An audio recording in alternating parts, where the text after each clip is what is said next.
Bonjour, Ciel Mon Info, c'est l'occasion de croiser la route de chrétiens d'ici et d'ailleurs.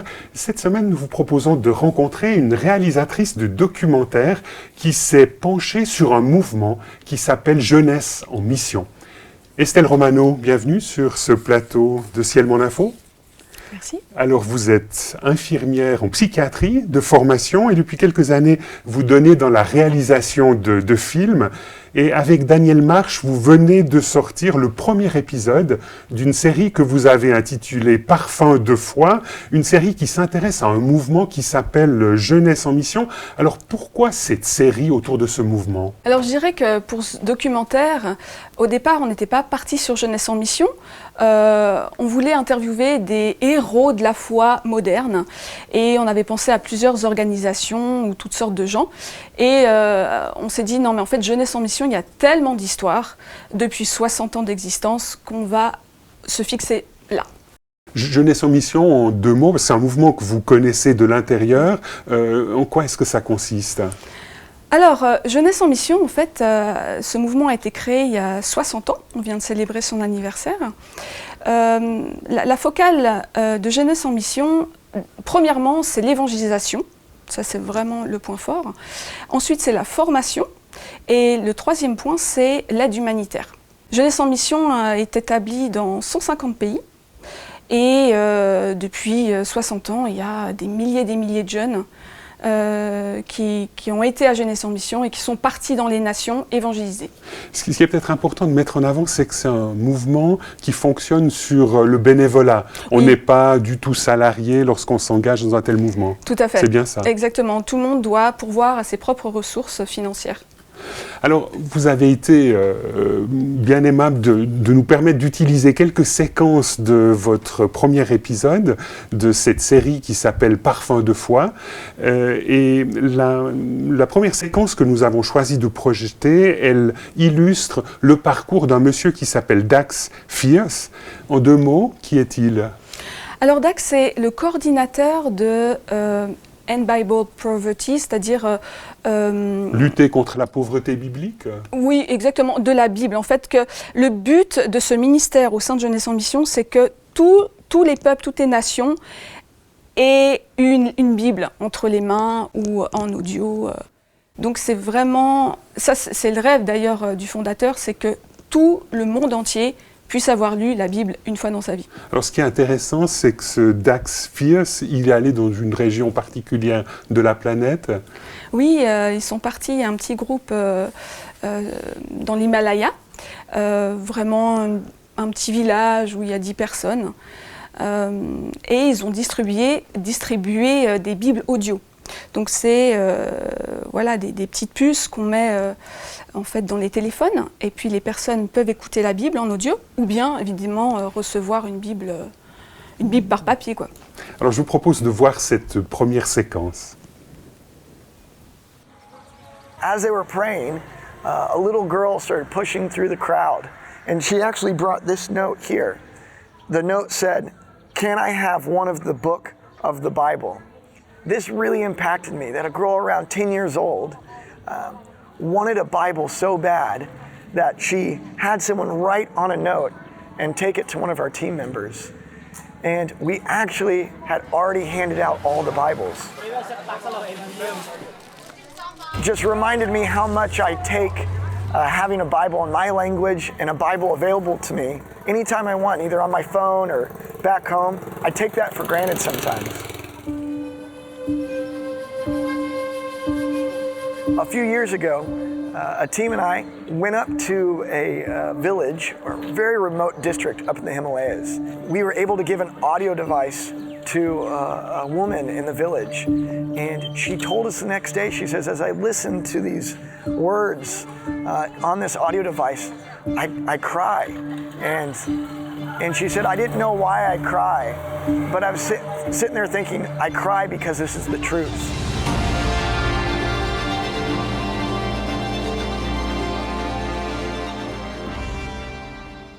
Alors on vient de voir cette séquence avec Dax Fierce. Alors pourquoi est-ce que vous avez retenu ce témoignage dans cette premier épisode ou ce premier épisode autour de Parfum de foi ? Alors parce que, au fond, c'est l'essentiel aussi de l'évangélisation, c'est que chacun puisse lire la parole. Et d'avoir des révélations sur qui est Dieu et Jésus, bien sûr. Est-ce que vous diriez finalement que ce monsieur est un peu exemplaire de ce qui est proposé comme engagement aux jeunes dans le cadre de Jeunesse en Mission ? Oui, bien sûr, il est exemplaire. Dax, c'est quelqu'un de passionné, justement, pour transmettre la parole. Et en fait, il est aussi en lien avec des personnes qui traduisent la Bible. Il y a tout un mouvement aussi au sein de Jeunesse en Mission, un ministère, qui traduisent la parole en différentes langues. Et Wycliffe aussi a collaboré aussi avec ce ministère. Donc Dax... j'ai beaucoup aimé, je dirais, la sensibilité, alors qu'il connaît bien sa parole. Le fait qu'une petite fille vienne lui demander par écrit « Est-ce que moi aussi je pourrais avoir une Bible ?» Alors là, pour lui, c'était waouh, quoi. C'était magnifique. C'était magnifique. Ce qui est intéressant aussi, c'est que vous êtes allé sur place, vous êtes allé dans l'Himalaya pour le filmer, ou bien vous avez réussi à l'attraper ailleurs? Non, je ne suis pas allée dans l'Himalaya, mais on l'a attrapé en Birmanie. Donc Daniel et moi, nous sommes partis 10 jours suivre justement une équipe, et c'est là où on a filmé Dax.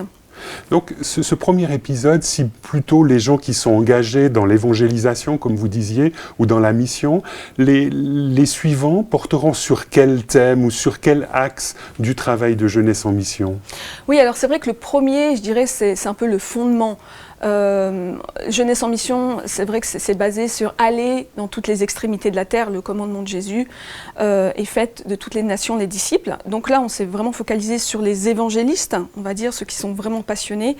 D'ailleurs, en espérant d'avoir vraiment transmis le cœur de ces personnes, Daniel et moi, nous ne sommes pas évangélistes dans ce sens-là, mais c'est vrai de les avoir côtoyés, on a vraiment compris leur passion et leur cœur, vraiment pour tous les gens qu'ils rencontrent. Et ça, c'était vraiment très touchant. Concernant les autres épisodes, le deuxième, par exemple, il est beaucoup plus humanitaire. Donc, parce que c'est aussi un volet d'action de Jeunesse en Mission, de proposer aux jeunes des engagements au secours du prochain. Oui, tout à fait. Oui, bien sûr, c'est même très fort, hein, Jeunesse en Mission. En général, il y a l'évangélisation, mais il y a aussi l'aide médicale ou humanitaire ou l'âme aussi, de prendre soin de l'âme. Donc ça, c'est le deuxième épisode, et puis il y en aura d'autres après? Oui, alors au fur et à mesure, on voit quelques sphères aussi de la société. Donc il y a toujours mission de base, et après on voit une ouverture aussi sur le monde avec plusieurs interviewés. Il va y avoir tout l'art aussi, l'art et puis le divertissement en général. Donc il y aura... Donc vous avez déjà une idée du nombre d'épisodes que vous allez produire? Alors je dirais normalement 5, si tout va bien, parce qu'on doit aussi trouver des fonds financiers pour finir. Mais on espère avoir 5 épisodes, oui. Personnellement, quels sont les liens que vous entretenez avec Jeunesse en Mission? Alors Jeunesse en Mission, en fait, c'est un peu... je suis un peu tombée dedans quand j'étais ado. J'ai côtoyé les fabricants de joie à l'âge de 14 ans. Et en fait, à l'église Paris-Belleville, en région parisienne. Donc ça, c'est une église réformée, très dynamique, en tout cas à l'époque, oui, sur la région parisienne, dans le 19e arrondissement. Exactement. En fait, il y avait des missionnaires, de Jeunesse en Mission, qui ont touché ma vie, je dirais, par leur gentillesse, leur manière de voir aussi la vie, et je dirais un peu leur foi, quoi. Leur foi d'aller un petit peu plus loin que le cadre, en général. Et ça m'a beaucoup... ça m'a impacté. Ça m'a impacté puisque mon premier voyage missionnaire, on va dire, c'était quand j'avais 15 ans. C'était après la chute de Ceausescu en Roumanie. Et ça a marqué ma vie. Donc ça, c'était au début des années 90. Et puis là, j'imagine, quand on découvre la Roumanie de l'époque, vous devez avoir conservé des souvenirs assez difficiles, finalement, de cette réalité-là. Alors oui, c'était hard parce qu'on allait visiter justement les orphelinats et je me souviendrai toujours qu'il y avait 3 enfants dans un même lit. Donc c'était tellement, il y avait tout qui était en ruine, notamment dans la capitale. C'était terrible. On allait aussi danser dans d'autres orphelinats où il y avait des petits garçons de 10 ans qui avaient les cheveux rasés à cause des poux. Et on dansait nos petites scènes, etc. Mais on avait le cœur déchiré, quoi.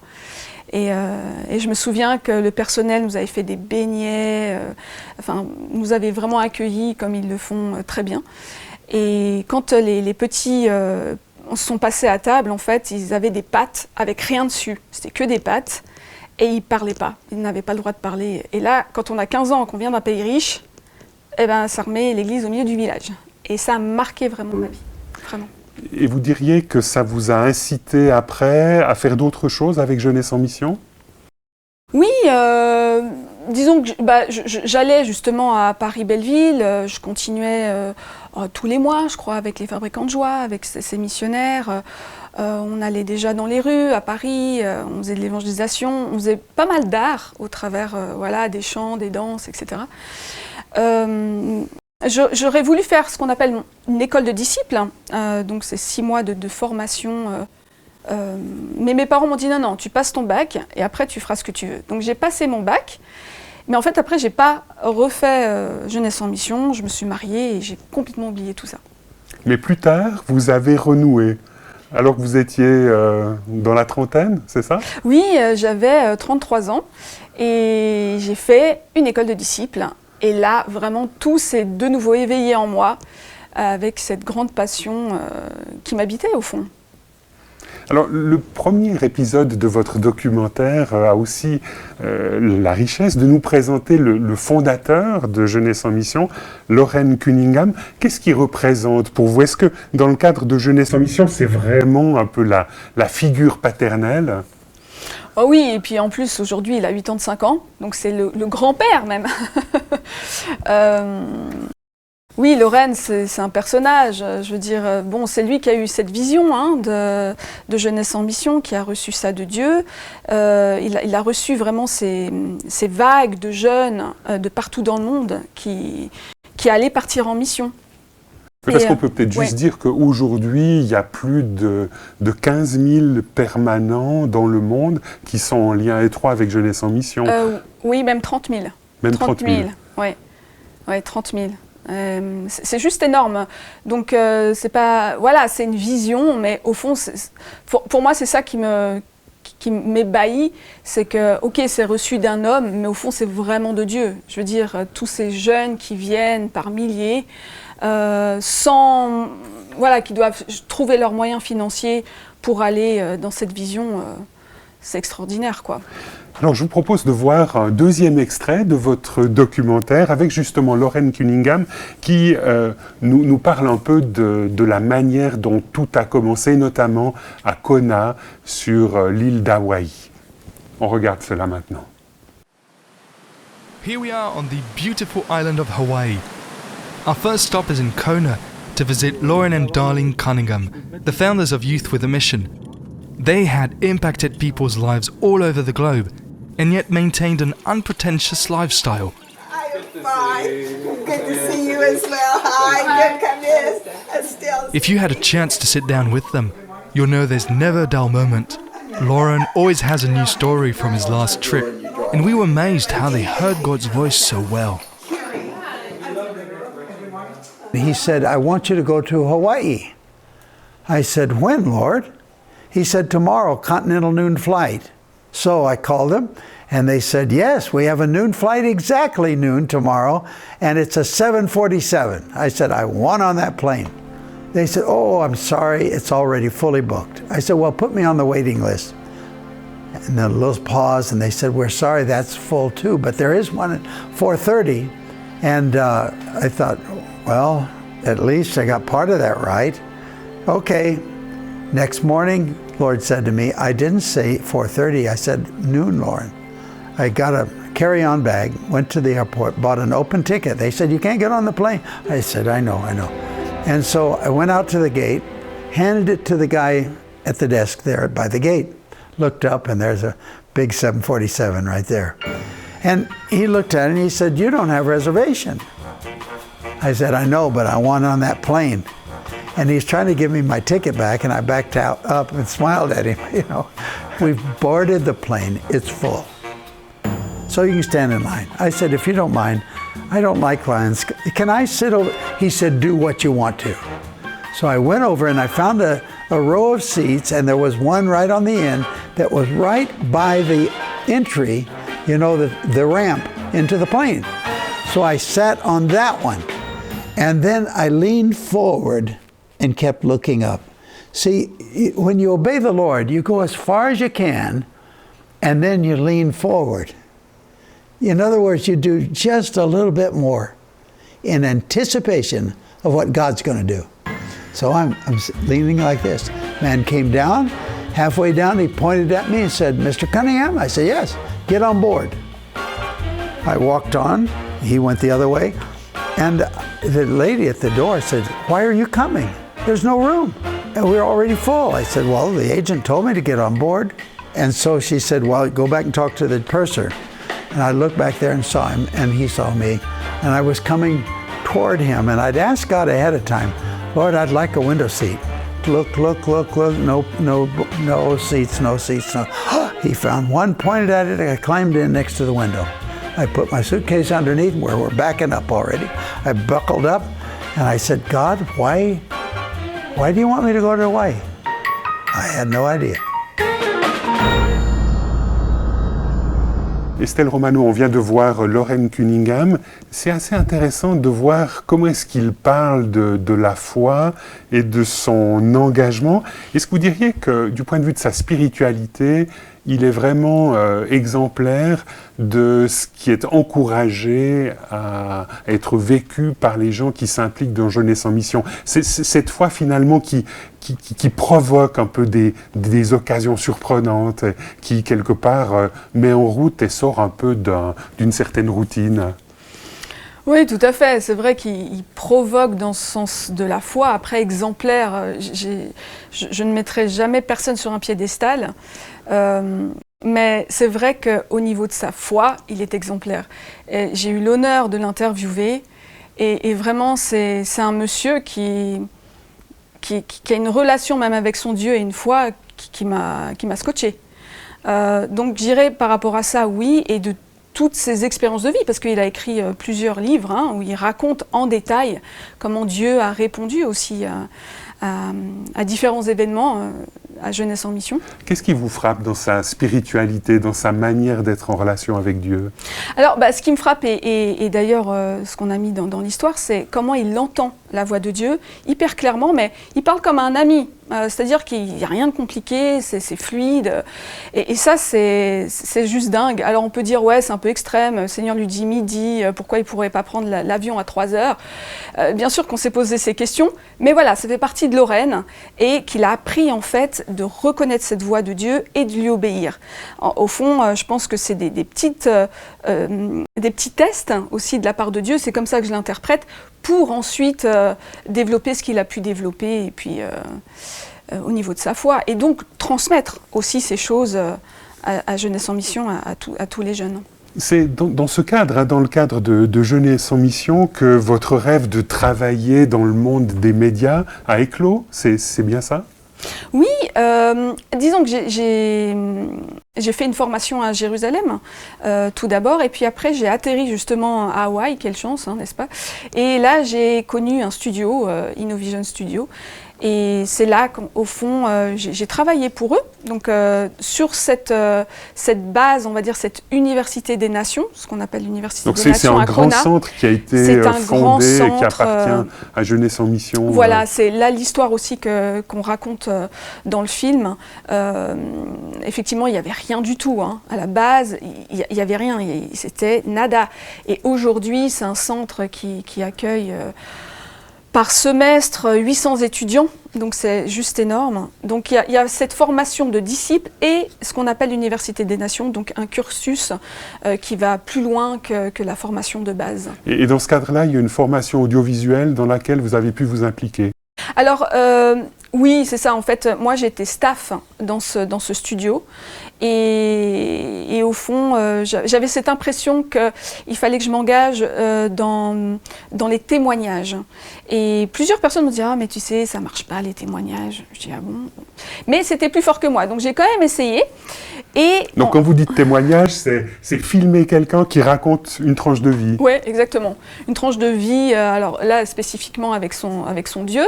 Je disais toujours, raconte-moi une histoire que tu n'oublieras jamais. Même sur ton lit de mort, raconte-moi cette histoire. Et alors là, j'ai eu des histoires magnifiques et incroyables.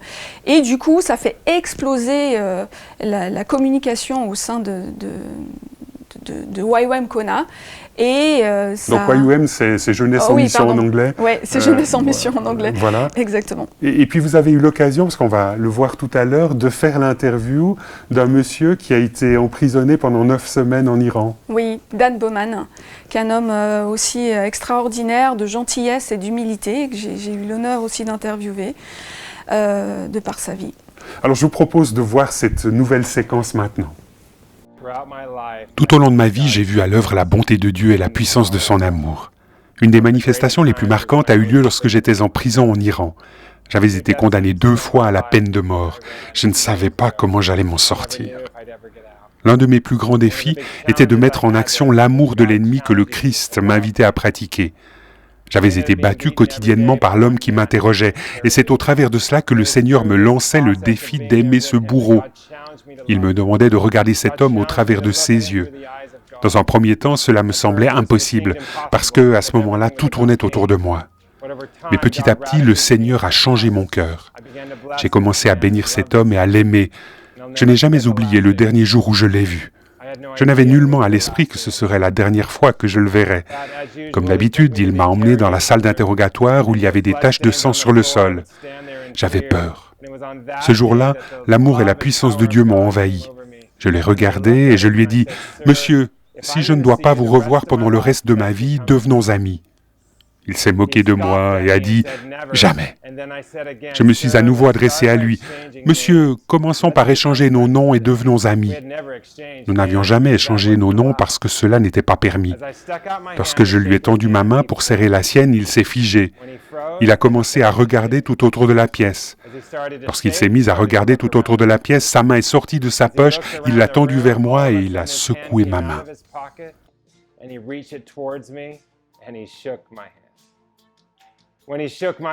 Lorsqu'il s'est mis à secouer ma main, des larmes se sont mises à couler sur son visage. Alors, il me regardait dans les yeux, puis il a dit ces simples mots « Dan, mon nom est Rezok, et j'aimerais être ton ami. » À ce moment, j'ai su qu'il n'y avait pas de cœur trop dur pour Jésus. Même dans mes heures les plus sombres, même lorsque mon plus grand ennemi se trouvait devant moi, la puissance de l'amour de Dieu était réelle et elle avait la force de changer les cœurs. Donc cette séquence avec Dan Bowman est tout à fait impressionnante. Quelqu'un qui a séjourné 9 semaines dans les prisons iraniennes, qui invite aussi à aimer son geôlier. J'imagine qu'un tel témoignage, ça a dû faire tout son effet. Oui, bien sûr. Régulièrement, je pleure derrière ma caméra. Et j'ai eu aussi... Dan Bowman va intervenir au 4e épisode. On l'a interviewé 2 heures. Donc, c'est quelqu'un qui a une expérience très très riche de vie. Mais c'est quelqu'un qui est à la fois américain et aussi suisse, juste oui, pour faire le lien. Oui, tout à fait, exactement. J'ai connu sa maman d'ailleurs, qui est suisse-allemande. Et il était tout content, évidemment, de parler aussi à des Suisses. Mais oui, donc Dan, il est missionnaire et il a voyagé aussi partout dans le monde, comme Lorraine. Il donne des formations. Mais en fait, ce qui m'a frappé dans son interview pour le 4e épisode, c'est qu'il a failli mourir 6 fois. Donc la prison, c'est juste un épisode de sa vie. Et puis là, en 2 minutes, alors il le dit avec le sourire. Mais quand on entend son histoire, il a été torturé, vraiment, c'était effroyable ce qu'il a vécu. Donc c'est vrai que son histoire de choisir l'amour, évidemment, ça peut que toucher, quoi. Estelle Romano, merci beaucoup d'avoir accepté notre invitation sur ce plateau de Ciel Mon Info. Je rappelle que vous êtes, avec Danielle Marche, la co-réalisatrice d'un documentaire sur Jeunesse en Mission, dont le titre, je l'ai dit en français, Parfum de foi, mais Fragrance of Faith en anglais. Et le premier épisode est toujours accessible aujourd'hui sur Internet. Oui, tout à fait, il est accessible. Il faut taper Fragrance of Faith, donnez votre email et vous pouvez regarder le film. Moi, je dis toujours, connectez-le à votre grand écran. Je trouve que c'est plus sympa de regarder en grand que sur votre ordi si vous pouvez.